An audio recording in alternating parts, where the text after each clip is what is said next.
Hello my friends, Midnight Geek here. It's 2007, the first iPhone was announced and it revolutionized our entire lives. Phoenix Mars lander found evidence of water-based ice on Mars, again, something that has the potential to change our entire existence. And then there's Windows Vista. Windows Vista. An operating system that succeeded the all-present Windows XP.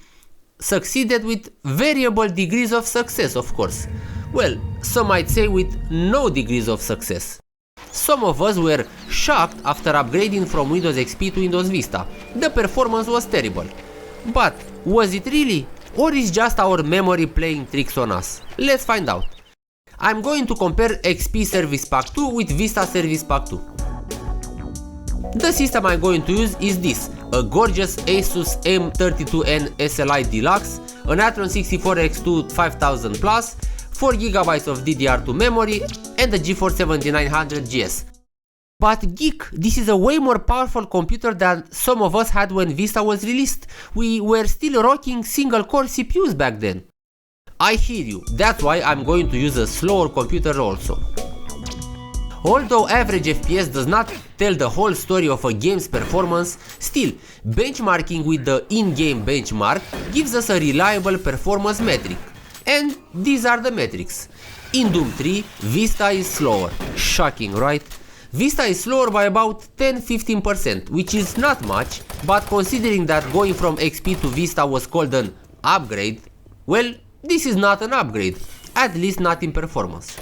The interesting fact here is that the performance differences exist even at 1600 by 1200 ultra settings, which in theory means that at least the GPU runs slower on Vista than on XP.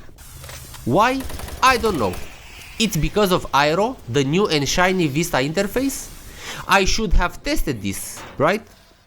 In Fear, the differences are even bigger, but only on the low resolution and settings, mainly because the video card was bottlenecked at the higher settings. We see a 45% difference in performance, and you might say that Vista is way slower, but no one is going to play Fear at 800 by 600 with a 7900 GS. You're going to use higher resolutions, and as you can see, the performance is similar, so in reality, you won't notice any differences. Synthetic benchmarks are the ones that are going to show us the truth. As you can see, in 3D Mark 03, the FPS is similar in some tests, especially when we're talking about low FPS. Looking at the chart, we see a different picture, almost 60% difference, 60 in 3D Mark 2001 SE, which is huge. So, if you want to climb the 2001 SE leaderboards, don't use Vista. But in 3D Mark 03 and 05, we barely see any differences when looking at the overall points. Thankfully, for 03 and 05 we also have detailed results. We see a 26% difference in 3D Mark 03 in favor of Windows XP, but Vista is 40% faster in 3D Mark 05, which is impressive. Is this going to be a trend? Older software faster on XP, newer software faster on Vista? Maybe. Regarding CPU FPS, in 3D Mark 03 we see that Vista is slower, but again, this is an older software, the above rule still applies. Vista is faster in 3D Mark 05 though, at least in the CPU 1 test. So, the same CPU is way faster in Windows Vista. Maybe Vista can handle dual cores in a better way, but don't quote me on that. Now, what is the first thing that you do after installing your brand new operating system? Install some games, right? And what better game than Unreal 2 GOG Edition? 2007 approved, I guess. Vista was faster, but only by 10 seconds, so nothing too important. This is the first clue that Vista makes better use of the two cores. As you can see here, one core is almost dead in Windows XP when installing the game. In Cinebench R11 we have a similar performance when using 32-bit, but when using the 64-bit test in Vista we see a slight improvement. I could test on Windows XP 64-bit, but thanks no thanks, let's stick to basics. No one was using XP 64-bit. Did any of you use it back in the day?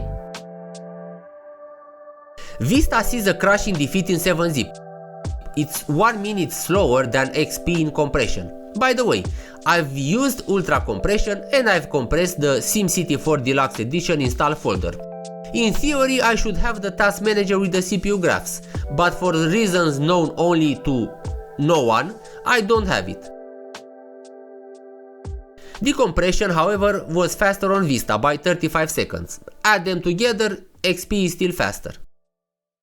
Super P uses only one core and there are no performance differences, so if you want to do mathematics, Vista is as good as XP. So, what happened? Vista is slower in some games, but depending on your hardware, you might or might not see the differences.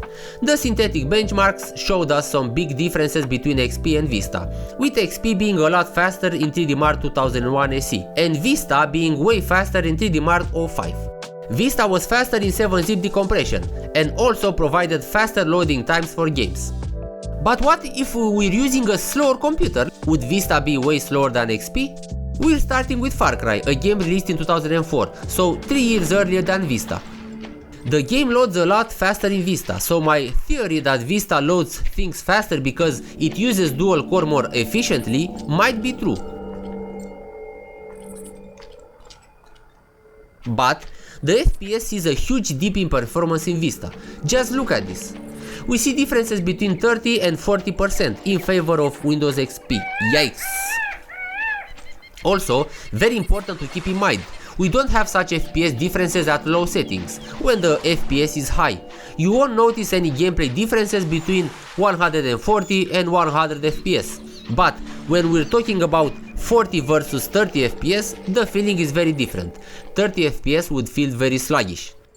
I've benchmarked these runs with Fraps. Average FPS is 46 on Vista compared to 58 on XP.